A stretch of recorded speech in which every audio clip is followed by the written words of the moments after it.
1월 11일 오늘의 말씀은 민수기 6장 13절에서 27절입니다. 나실인의 법은 이러하니라.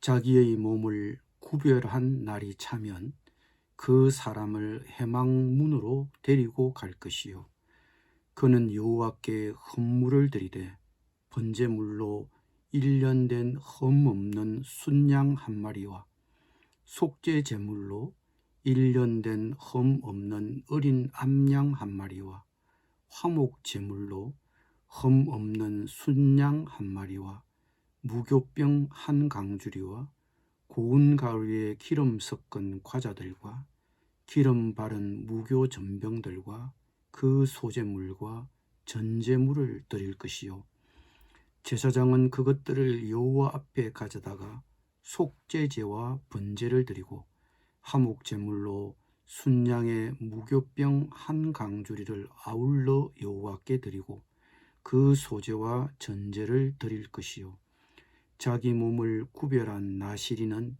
회막문에서 자기의 머리털을 밀고 그것을 화목제물 밑에 있는 불에 둘지며, 자기의 몸을 구별한 나실인이 그의 머리털을 민 후에 제사장이 삶은 순양의 어깨와 강주리 가운데 무교병 하나와 무교전병 하나를 취하여 나실인의 두 손에 두고 여호와 앞에 요제로 흔들 것이며, 그것과 흔든 가슴과 받들어 올린 넓적다리는 성물이라 다 제사장에게 돌릴 것이니라.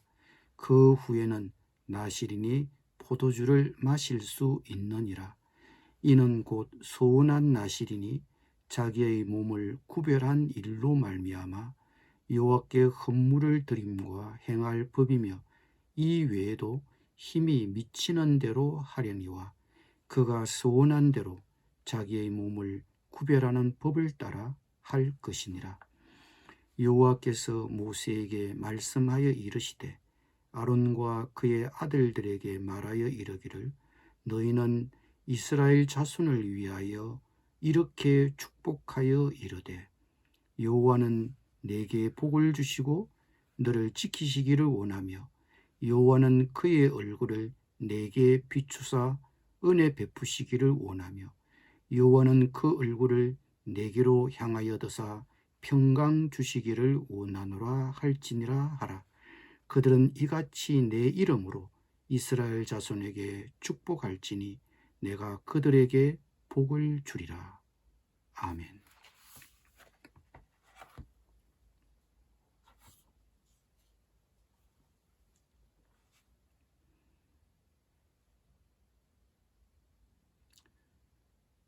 나실인은 자신이 서약한 기간이 끝나면 세 가지 희생제물, 즉 번제물과 속죄제물, 화목제물과 그리고 소제물 및 전제물을 여호와께 드렸습니다. 서약한 기간에 범했을 수도 있는 죄를 용서받기 위해 속죄제를, 앞으로도 계속 주님께 헌신하겠다는 다짐으로 번제를, 하나님과 계속 바른 관계를 갖기를 기원하면서 화목제를, 감사를 표현하며 소제와 전제를 드렸습니다. 새해가 되어 특정한 일이 헌신하는 기간이 끝났습니까? 보통 교회나 공동체에서 주어진 임무가 끝났다고 손을 놓고 있는 경우가 있습니다. 어떤 직분을 맡아 특정한 일이 헌신하는 기간이 끝났을지라도 하나님께 헌신하는 것은 평생 지속되어야 하는 일이며, 그런 자세로 신앙생활을 해야 합니다. 나의 헌신이 어떻게 꾸준히 지속되어야 할까요? 마지막으로 나실인은 삭도를 대지 않았던 자기의 머리털을 다 밀고 그 머리털을 제단 위에서 태워야 했습니다. 머리를 미는 것은 특별한 헌신 기간을 마감하고 평민으로 돌아간다는 표시입니다. 보통 특정 사역을 마감하면 아예 손을 놓고 계신 분들이 있습니다. 그러나 특정한 사역을 마감한다고 해서 하나님의 이 일 자체를 포기하는 것이 되어서는 안 됩니다. 그리고 만약 어떤 나실인이 자신이 나실인이 되겠다고 맹세할 때, 헌신할 때 바쳐야 하는 것 말고도 예물을 더 바치기로 맹세했다면 그는 자신이 약속한 것을 그대로 시행해야 했습니다. 나실인의 입장에서는 계약 기간이 만료되었으니 없던 일로 하고 싶을 수도 있겠지요. 나실인으로 헌신할 당시에는 헌신할 때 바쳐야 하는 것 말고도 예물을 더 바치기로 맹세하긴 했지만 계약 기간이 만료되었으니 마음이 바뀔 수도 있을 것입니다. 그러나 하나님 앞에 약속한 것은 지켜야 합니다. 그냥 없던 일로 해서는 안 됩니다. 그러므로 서원은 신중해야 합니다. 서운할 때는 지킬 마음이 있어야 하고 그냥 감정대로 서운해서는 안 될 것입니다. 이제 민수기는 한 단락을 마무리하면서 제사장을 통해 하나님의 이름으로 백성들을 축복하고 있습니다.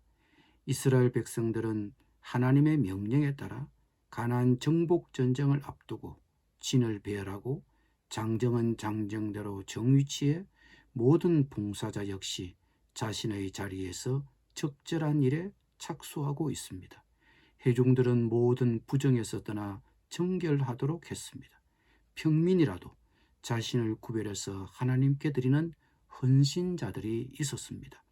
이렇게 잘 정비된 짐뿐만 아니라 하나님께 성별하고 구별된 그 백성들에게 하나님은 제사장들을 통해서 축복해 주고 있습니다. 여호와는 내게 복을 주시고 너를 지키시기를 원하며 여호와는 그의 얼굴을 내게 비추사 은혜 베푸시기를 원하며 여호와는 그 얼굴을 내게로 향하여 드사 평강 주시기를 원하노라. 복이 무엇입니까? 여호와는 내게 복을 주시고 너를 지키시기를 원하며 복을 주시는 분이 하나님이십니다. 하나님이 자기 백성에게 복을 주시고 보호하십니다. 여호와는 그의 얼굴을 내게 비추사 하나님의 임재, 하나님이 우리와 함께 하심이 복입니다. 은혜 베푸시기를 원하며 당연히 받을 만한 것이 아니라 받을 만해서 받는 것도 아니라 복은 하나님의 은혜로 주십니다. 여호와는 그 얼굴을 내게로 향하여 드사 하나님이 우리에게 복 주시기로 선택하셨습니다. 하나님이 그 얼굴을 가리시면 우리는 복 받을 기회가 없습니다. 평강 주시기를 원하노라. 평강은 샬롬입니다. 그 어떤 상황에서도 흔들리지 않는 평안은 하나님의 복입니다. 우리가 어떤 복을 구해야 합니까? 서로를 위해 어떤 복을 하나님께 구해야 합니까? 나는 형제를 위해 하나님께 어떤 복을 빌어주어야만 합니까? 하나님의 보호하심, 하나님의 함께하심, 하나님의 은혜, 하나님의 평강을 우리의 형제들에게 주시도록 하나님에게 구하도록 하십시다. 기도드립니다. 복을 주시는 하나님, 우리 형제들과 함께 하시고 그들을 세상으로부터 보호하시며 자비와 은혜를 베푸시며 어떤 상황에도 흔들리지 않는 평강을 주옵소서. 예수님의 이름으로 기도드립니다. 아멘.